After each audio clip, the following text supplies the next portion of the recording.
Let's talk about where we left off. First, before we get into what's going around Pokrovsk, which is obviously the big news, just few updates elsewhere. If you go over to the Zaporizhia front line, definitely the Orihiv access where, there's been quite a lot of violence from the Russian side as they want to push over and take Orihiv, if possible. Since it's a location that the Ukrainians have used as a launch point towards the south to try to push the Russians back, and would allow them to push closer towards the city of Zaporizhia, which the Russians still claim. The Russians have actually engaged in quite a lot of bombardment, and they have engaged in some limited assaults in the area, trying to get closer and closer to Orihiv so they can move closer and closer to the city of Zaporizhia. So there has been some movement over there, but it seems that the Russian assaults did take casualties, with tanks hitting mines and Russian assaults being bombarded with Ukrainian artillery, and of course the ever-present drone, which as of right now is probably not only creating the majority of casualties on the battlefield from the Ukrainian side, but a vast majority of casualties from the Ukrainian side. Now, that is the Zaporizhia front line. In Sumy, everything is generally the same, where the Ukrainians, again, have stabilized the front line and have taken stuff back. And as for Kharkiv, we're in generally, again, the same situation, where the Russians are continuing to push in the Vovchansk area to try to get the Ukrainians out of the city and trying to garner more territory in the Kharkiv region. And they're continuing to try to push towards Kupiansk, but just some recent bombardments on that front. There's some other areas where you can talk about some Ukrainian assaults, for example, to the north of Limon, and in that area. But I think let's just get straight over to, I think, is of course the big story that everyone's talking about, and that is the penetration. I think is the best word I've seen used to describe it. Penetration of the front line. Breakthrough, well, is the word that I used on the first day. I think that people, when they hear that, it implies a penetration that expands and can then be exploited by an army to create extremely useful military gains and take cities, take a large amount of territory, and that there's been a breakdown in the defenses in their entirety, and then that whole can kind of be exploited. Now, in this case, I would say it is now this is more of a penetration because they got through with infantry using thermal blankets, camouflaged in their dozens, going over and sneaking into many of these villages and tree lines before the Ukrainians realized what was going on, and they did not have much of the manpower to deal with it.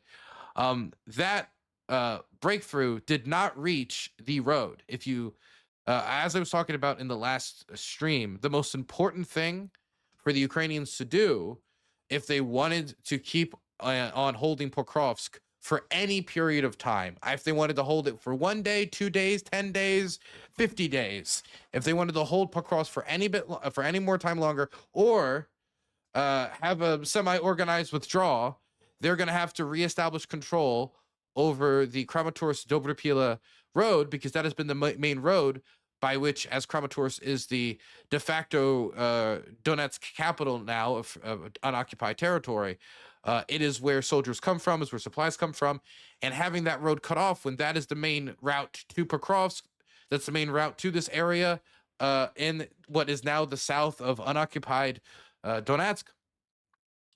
This is a disaster for Ukrainian military command, and they'd have to find a bunch of new routes around that would just make logistics a lot more complicated. It wouldn't necessarily be a death sentence, but it would be an overcomplication that the Ukrainians don't need right now, and would be a pretty significant tactical Russian victory for the Pokrovsk axis.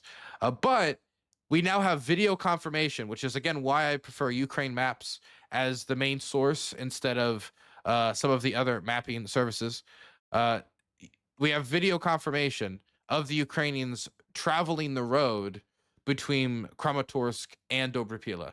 So whether or not the reports of the Russians making it to that road at any point were true, their presence on the road has not been continuous if they did reach it.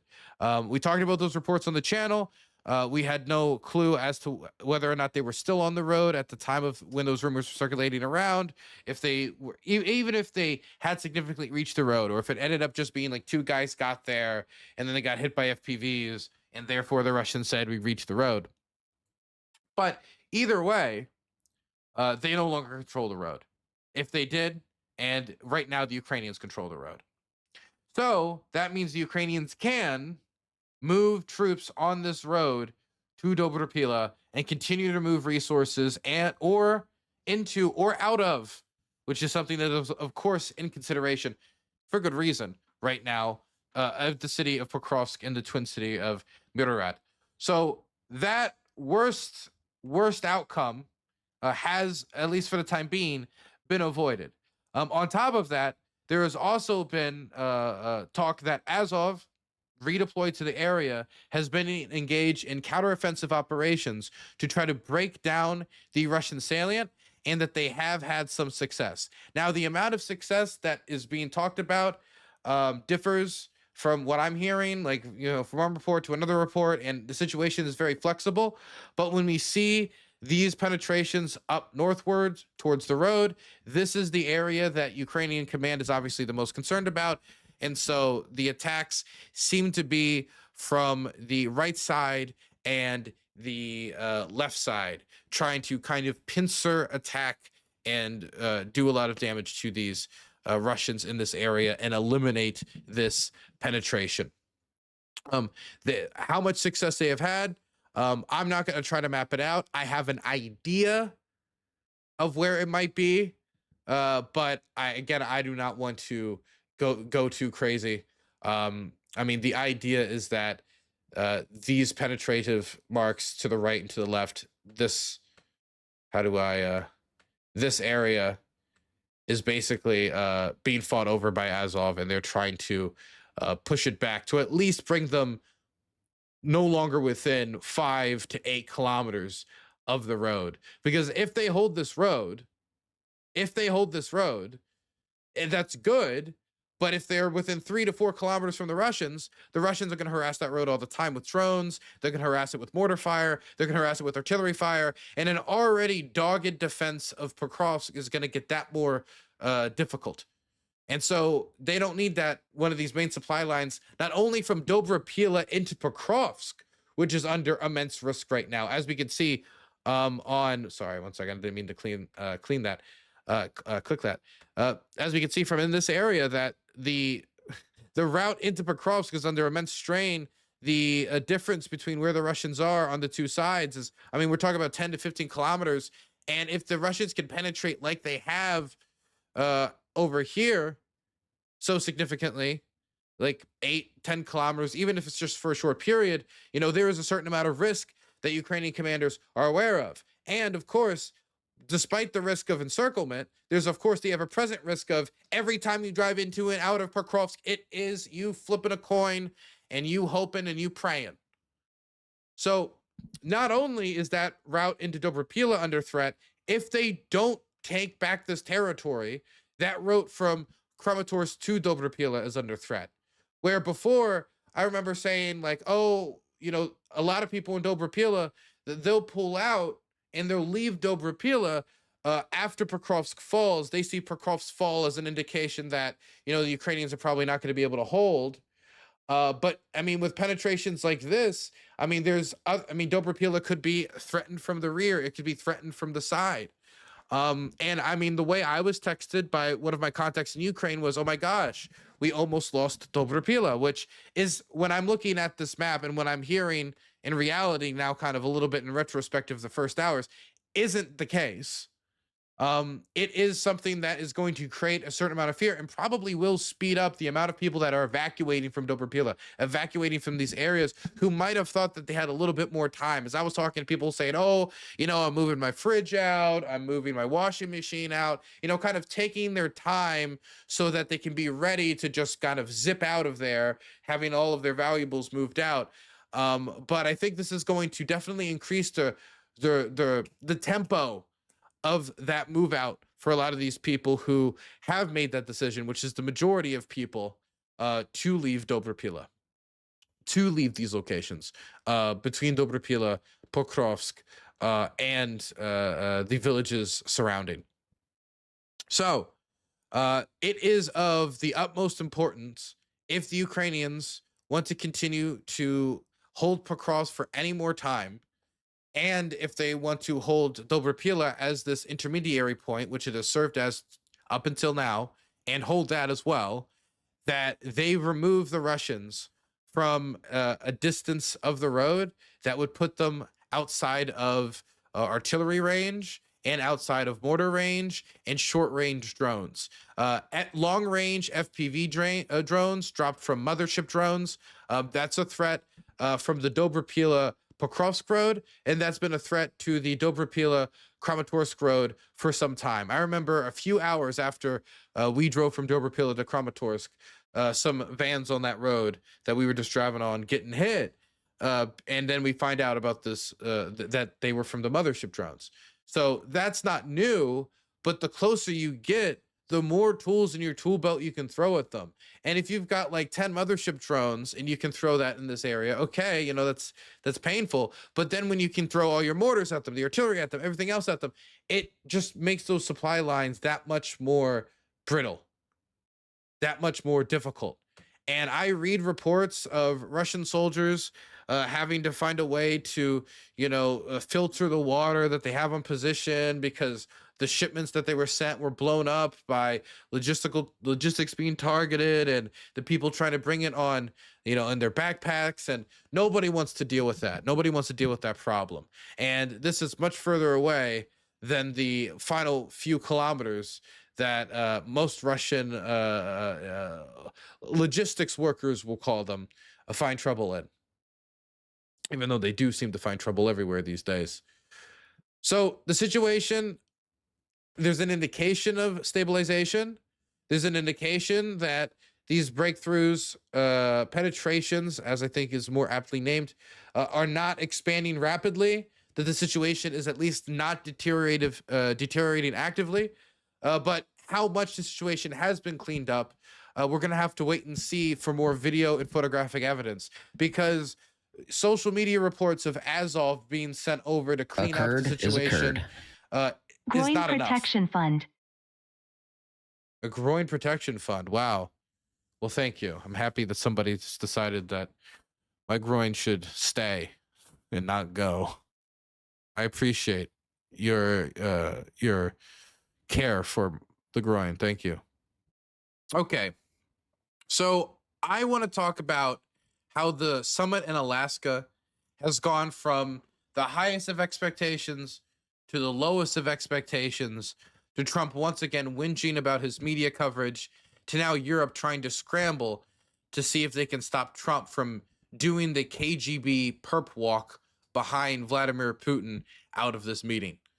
Now, first, I wanted to talk about Donald Trump's mindset heading into the meeting that he had today with European and Ukrainian leaders, which included the French, the Italians, the Poles, and there was a last-minute change, actually, with the Poles, where Donald Trump moved out Donald Tusk from the meeting, and he was replaced with Nawrocki, which was the recent election winner from the presidential elections in Poland, from a part of the political electorate that's much more friendly to Donald Trump, as the NHS secretary personally went to Poland to campaign for him. I don't know if you guys knew about that, but we had American government officials going to Poland to campaign for political candidates. Yeah, that happened. Anyway, there was all these different leaders, the British, of course, the Germans. And in this meeting, they want to convince Trump to generally stay the path when it comes to supporting Ukraine, and make sure that they bring Trump and Putin to the table as an opportunity to pressure the Russians for peace, not as a way to turn around and pressure the Ukrainians for peace, or lose your eye off the ball and be like, wait a second, maybe the Ukrainians should give up territory, but instead concentrate on building the pressure, concentrate on getting an immediate ceasefire, and not being distracted. Donald Trump has reacted to a lot of the coverage from the media where they're like, look, okay, We're just hoping Trump doesn't basically become Putin's puppet. We're just hoping he doesn't get rocked by Putin. We're hoping that Putin doesn't have that Helsinki meeting 2.0 where Trump was convinced in a private meeting with Putin and then went to the public and said this publicly and privately that he believes that the Russians had nothing to do with interference in the 2016 election because Putin said so, despite rival assessments from the American intelligence community. He chose to believe Putin's assessment, probably because he wanted to, over our own American intelligence assessment. Now, here is Trump talking about the recent spat of media coverage before heading into that meeting. Very unfair media is at work on my meeting with Putin, constantly quoting fired losers and really dumb people like John Bolton, who has just said that even though the meeting is on American soil, Putin has already won. What's that all about? We are winning on everything. The fake news is working overtime. No tax on overtime. If I got Moscow and Lenin, by the way, that didn't happen. If I got Moscow and Leningrad free as part of the deal with Russia, the fake news would say that I had made a bad deal. Honestly, I'd be happy with Mariupol. I'd be happy with Donetsk. But now they've been caught. Look at all of the real news that's coming out about their corruption. They are sick and dishonest people who probably hate our country. But it doesn't matter because we are winning on everything. Make America great again. Okay, so the only part of this I want to comment on, even though, of course, it's very funny, the idea of I got Moscow and Leningrad free. Trump went from at the start saying we're going to try to get as much land back as we can to, well, you know, maybe the Ukrainians shouldn't have started the war. Like the flip-flop, like the problem isn't that he's been tough and he's never gotten credit. The problem is that he's been all talk, no action, and even his talk has been inconsistent. But the interesting part to this is John Bolton just said on TV that even though the meeting's on American soil, that Putin's already won. What? Trump does not see the meeting being in the United States as a win for Vladimir Putin. This idea of removing Putin from international isolation, or the idea that a lack of a meeting with the American head of state is something that is withheld until you get something in return. Like, for example, we're not going to have a meeting unless we have a commitment that you will engage in a ceasefire, a unilateral ceasefire, or something that would be, rewarding the Russians to make it like, hey, maybe we can get along. You're sending a signal that the Russians can send home that, hey, look, they're engaging in diplomacy. You're sending a signal to the world like, hey, you can engage in diplomacy with the Russians. You can work with them. There's an image that is projected that is valuable for the Russian propaganda machine. It is valuable for Vladimir Putin. It is valuable to break that image of international isolation, and it will be valuable just in and of itself, irrespective of what comes of it. It is also valuable as a tool to have further delayed harder economic penalties or further support for Ukraine. So in and of itself, there is a victory. Whether or not after the meeting there will be other problems that come with, now Trump has said he's going to for sure do sanctions. So now there'll be sanctions. The fact that they've been able to hurt that image of international isolation, have this meeting in the United States, first a meeting of the Russian president in the US in over a decade, and delay further action, all of those things are victories. Now, Trump, seeing this media coverage, not wanting to be made a fool of, not wanting to be seen as a dupe who was taken for a ride by the Russian president. This is something he has talked about before, I feel like I'm being kind of strung along. I don't want to be strung along, before then saying, hey, I have my main problems. I have problems with Ukraine. Ukrainian President Zelensky, have severe disagreements. Maybe he shouldn't have started this war, and the flip-flopping. But now he's warning of severe consequences. That if President Putin does not come to the table, it does not settle, and have a ceasefire after the meeting this Friday, then there's going to be severe consequences for the Russian Federation. And from what's being rumored, those severe consequences would probably be some amount of sanctions.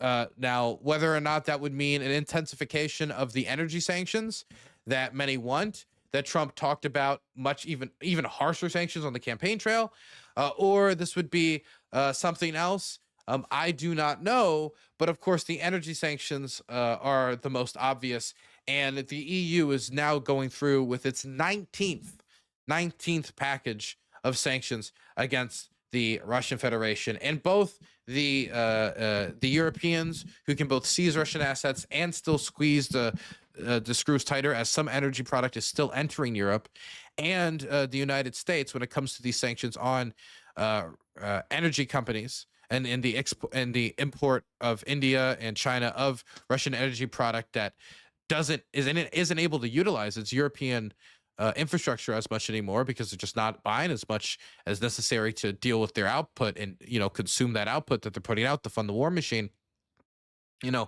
This is a real consequence he could put on the table. Whether that will really happen, I mean, there is some hope. There is some real hope amongst these people after the meeting.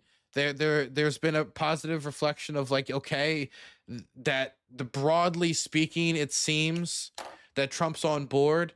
If you listen to how Olaf Scholz talked about it, he talked about it as if, yeah, Trump seems to be broadly on board with these strong consequences. There's also something else that's interesting here. Trump was earlier talking about land swaps with the Russians in order to get a ceasefire, and now he's no longer pursuing that, according to Europeans. Listen to this from the Financial Times.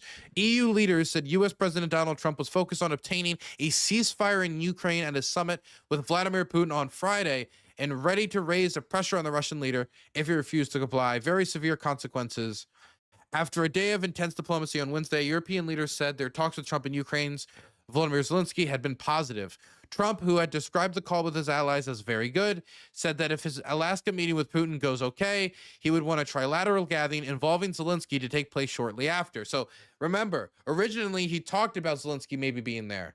Then it became, maybe, and then it became no, then it became maybe again, and then it became no again. As Vladimir Putin has continued to refuse to meet with Volodymyr Zelensky, who did accept a spur-of-the-moment offer to meet with him in Istanbul before Putin backed out of it.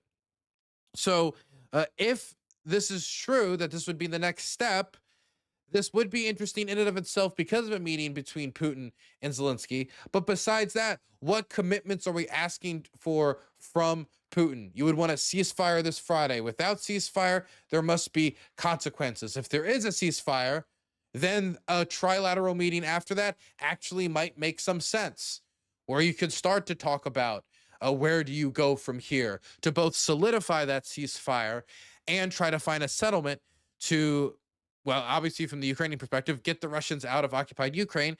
And for the Russians, they're probably going to try to find some way to either solidify those gains or, as many fear, including myself, kick the can down the road, solidify the gains they have, to then reopen new gains in the future with future offensives into Dnipro, into Odessa, into the rest of unoccupied Donetsk, which they continue to demand for these negotiations. They're continuing to demand the withdrawal from Donetsk and Luhansk. And the best stat we could seemingly imagine from the ceasefire offer, as Trump is now recognizing that just giving up Donetsk and Luhansk, considering all the defensible territory, considering you're not getting anything, would make him look like a dupe. It's not a good thing to push the Ukrainians into. It also would involve the freezing of the front line in Zaporizhia and Kherson, which Russia still recognizes as their territory.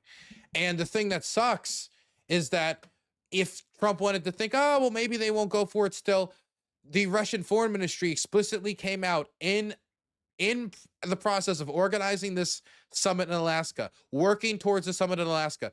The foreign ministry spokesperson, Alexei Fadiev, came out and said that the structure of the Russian Federation is enshrined in the constitution of the country, and that says it all. What does that mean? Well, since the Russians announced that they annexed Zaporizhia and Kherson, despite the fact that they've been pushed out of Kherson, the only regional capital they've occupied for the entire war, the full-scale war, and that they've never taken Zaporizhia, a city of over 700,000 people, because they enshrined their annexation into the constitution, despite what international law says, despite what the Ukrainian constitution says, despite what everybody else says. It is now part of Russian territory. Therefore, they cannot concede on that. So while the Russians are demanding for formal acknowledgement of the territory they hold on to and to withdraw from territory they don't hold on to, they are not willing to acknowledge any of the territory that they don't hold on to, that might not be demanded immediately, for example, Zaporizhia and Kherson, as Ukrainian territory. In fact, they continue to affirm that it is Russian. And it's not a far jump from there when many of these same thought leaders or talkers over in Russia, thought leaders is putting it nice. I hear Trump will give Alaska to Russia in exchange for Russia taking over Hawaii. Big if true. Hashtag art of the deal. Thank you for the $5. Truly, hashtag art of the deal. This is not a deal that the Ukrainians can accept. This giving up of fortified territory. The Russians are not willing to acknowledge the territory they don't control is not theirs before we even get into the issue of occupied territory like Mariupol and otherwise. The Russians are continuing to engage in widespread offensive actions all across the front line, with a recent penetration on the Dobropila-Pokrovsk axis getting much attention, with their offensive operations in the Zaporizhia axis still going, offensive operations of the Volchansk axis, the Kharkiv axis, the Kupiansk axis still going, with their offensive operations towards the Konstantinivka axis still ongoing, and with July being the deadliest month for civilians of the entire war since the first few months of the full-scale invasion. So the civilian air campaign, the campaign that has killed many civilians, that is still ongoing. The human safari is still ongoing in Kherson. Many of its traits have spilled over into other areas across the country. So we're not seeing anything on the ground that would indicate a change in sentiment or a change in actions from what the Russians are doing, which has perpetuated and brought this brutal war in its continuance. And we don't see any change in rhetoric from the foreign ministry. And we don't see any change in priorities or what they are willing or are not willing to concede from the Russians. The only thing we've really gotten is the Russians demanding that for a temporary ceasefire that might not last, and I would say has a high likelihood of failure, that the Ukrainians have to withdraw from territory that is fortified and the Russians have not taken through combat. So I think that we still have all the same failure points for this summit. And the only successes that I think are likely at this summit are maybe something around a larger POW exchange deal, or if Trump was to hyper focus on like one or two specific issues to try to get a concession out of the Russians, like, for example, around the kids that are being trafficked to Russia. But I mean, I think that is also unlikely. I'm worried about the possibility of Trump being kind of shifted around or moved around and put into a position where he is being convinced, where really it's the Ukrainians' fault for not being willing to concede just a little bit more, just a little bit more. And it's not like Trump has not taken the word of the Russians over other experts before. Trump is somebody who has been willing to listen to Putin before and take him at his word. And Vladimir Putin is somebody who Trump himself acknowledges has disappointed him. Putin is good at manipulating people, but usually people who are willing or able to be but really willing to be manipulated, that they want to be manipulated. And so Trump wanted to be able to get the Nobel and have the Norwegians clapping for him through this. He wanted this idea of big trade deals and big economic deals with the Russians. And that's why they've talked about it so much in their private negotiating in comparison to actual peacemaking. He wanted to get rid of what he sees as Biden's war and portray himself as a peacemaker. And so he has engaged in this in best case scenario, assuming a lack of malice that, I mean, it's kind of hard to completely right away, considering how the Battle of Divka and the aid freeze then proceeded. I mean, that's the best you can hope for, is just a certain amount of naivete. And him walking into that, I understand why the European leaders were so nervous. I understand why the European leaders pushed to have this meeting with Trump to try to basically, like, you know, I love boxing matches, like slap him on the back, you know, like you're throwing the towel up and down, like, let's go, champ. Let's go, champ. You got him. You got him. Remember, man, Slava Ukraine, whatever they can to try to get him to stay the course. Because not only is there a problem of Trump losing his eye on the ball and being taken for his lunch money, or taking the opportunity to derail, there's also the possibility of Europe and Ukraine just being boxed out of the solution.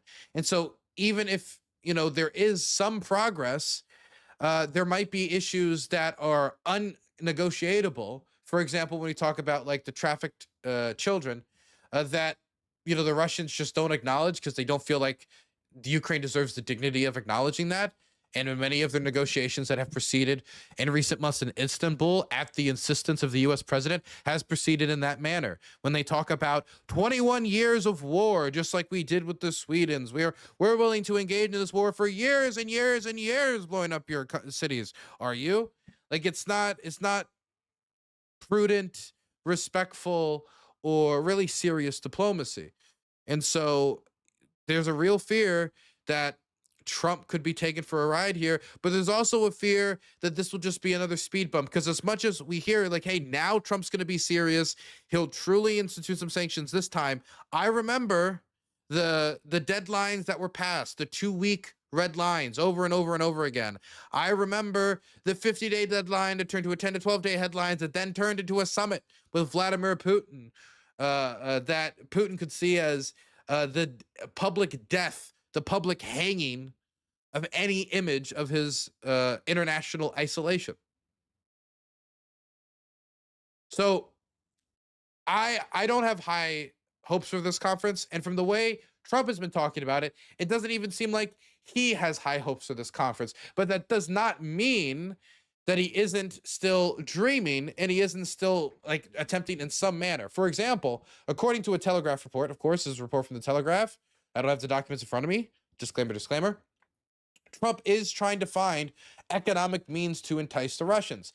If what the Europeans are saying is true, and Trump has been convinced that a land swap and getting the Ukrainians to give up Kramatorsk and all this other territory is just not that feasible, maybe he is trying to find other avenues. And when you listen here about the type of energy cooperation they want to do in the Alaskan area and in the Arctic, this is stuff that would, at least to some degree, be interesting to the Russians. But maybe, of course, maybe not enough to persuade them. I would say probably not. But it's something that at least is a sign of effort, if not, you know, probably read in some way as a bribe. Something that could probably be beaten away, probably will not work, but it does show some element of effort. And if there is an element of effort, could lead to it being disregarded as an insult. Another key element of the proposals includes giving the Kremlin access to rare earth minerals in Ukrainian territories. This, if it somehow did succeed, would probably not be leading to happy minds over in Ukraine. Ukraine is one of the few European countries to have high deposits of lithium, 3% of global lithium reserves and 1/3 of the continent's reserves. Okay. Top advisor Yuri Yukoshakov commented ahead of the meeting. Incidentally, the economic interests of our countries intersect in Alaska and the Arctic. There are prospects for implementing large-scale, mutually beneficial projects. So there is some acknowledgement that they could do stuff together, but Trump is going to, if he has any sense about him, is going to want to demand a ceasefire in exchange for that. Is going to want peace, quote unquote, in exchange for that. And I don't think Putin at this point in time is willing to accept the compromises of, how about we give you a few bucks to stop the bombing, which, considering everything he's done, is actually quite a good deal. But despite the bad prospects, the shaky prospects of this meeting in the first place, Trump is already planning for the future. On one hand, he says, don't expect much. This is a feeling out process. But in the next moment, he says, if this succeeds, then the second meeting will be a trilateral one between me, Putin, and Zelensky. The very thing that Putin said he didn't want to do and refused multiple times before, which again, in my mind, just makes the likelihood of a second soon to come trilateral meeting that less likely. Let's go to exactly what the president said, Kristen Holmes, about his plans for after the meeting he's going to have with Vladimir Putin. I would say the second meeting, if the first one goes okay, we'll have a quick second one. I would like to do it almost immediately, and we'll have a quick second meeting between President Putin and President Zelensky and myself if they'd like to have me there. And that would be a meeting where maybe it could be absolutely work. But the first meeting will not work that out. Certain great things can be gained in the first. It's going to be a very important meeting. But it's setting the table for the second meeting. I think the second meeting, if the second meeting takes place, now there may be no second meeting because if I feel that it's not appropriate to have it because I didn't get the answers that we have to have, then we're not going to have a second meeting. Kristen? So this is the first time we've actually... So again, this is Trump angling for the Zelensky meeting, but they angled for the Zelensky meeting on the first meeting and it flopped. They angling for Zelensky meeting in Istanbul and it flopped. So when this first meeting already has Trump like setting the bar so low with a feeling out process, where we went from Steve Witkoff saying that we had deals for land swaps for this, for that, telling European leaders that we could possibly see things like Mariupol maybe return to Ukraine. Oh my God, you can have Zaporizhzhia and Kherson, you can have the territory go back. That would be huge. Oh my goodness. And then, oh, never mind. Actually, just Ukraine has to give up territory that the Russians haven't taken by force for nothing in return, except for the freezing of the line. And that's for a ceasefire. And it went from that to that. Trump talked about land swaps, and then it went to feeling out process. We went from deal to we're not, and I swear to God, word for word, we're not negotiating. This is a feeling out process. Just the slow descent of the summit in Alaska that makes you question, why even have the summit in the first place? Why meet and expend all this media attention on something that you admit is just nothing but a feeling out process? They've had 5 phone calls. If you need to feel out anymore, you can have a 6th phone call. Why do you need the in-the-face meeting? Trump at one point said, I think some people around Trump said, oh, he needs to see him in the eye. Seems silly to me. I think that you can just look at the actions as to what his government is doing. I don't think there's going to be a certain twinkle in his eye that is going to change much. He should have said, either you have the meeting here with Zelensky or we don't, and me, or we don't have it at all, and I'm going to ramp up X, Y, and Z. Make an ultimatum that shows that the Russians are willing to play ball to some extent, and shows that you're willing to put your cards on the table and not just put your words on the table, which is right now, much of Russian intelligentsia views Trump in that way. The same way that many Russian liberals do. Taco, Trump always chickens out Trump. Got it. We don't have plans. What plans? I don't know what you speak of. Plans? Plans for Montreal? Officer, that man is insane. Arrest him.